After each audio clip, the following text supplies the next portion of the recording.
Sa isang liblib na baryo, matatagpuan doon ang isang lumang bahay na kilala sa buong lugar bilang, ang nakakatakot na lumang bahay. Ayon sa mga kwento ng mga matatanda, ang bahay daw na iyon ay may sariwa at makapal na misteryo na bumabalot sa paligid nito. Isang araw, isang grupo ng mga kabataan ang nagpasyang siyasatin ang tunay na sekreto sa likod ng lumang bahay.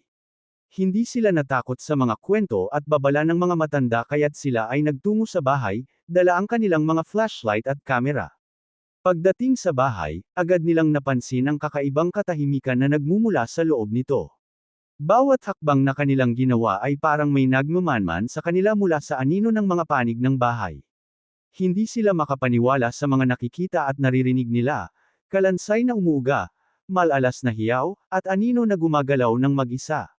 Sa gitna ng kanilang pagsisiyasat, biglang may isang boses ang nagsalita sa kanilang likuran, ito ang bahay ng mga kaluluwa na hindi makaalpas.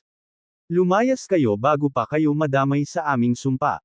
Sa takot at kaba, biglang nang-awit at naglaho ang mga kabataan, at biglang nagdilim ang kanilang paligid. Mula noon, ang lumang bahay ay hindi na muli pinapasukang ng sinuman sa baryo.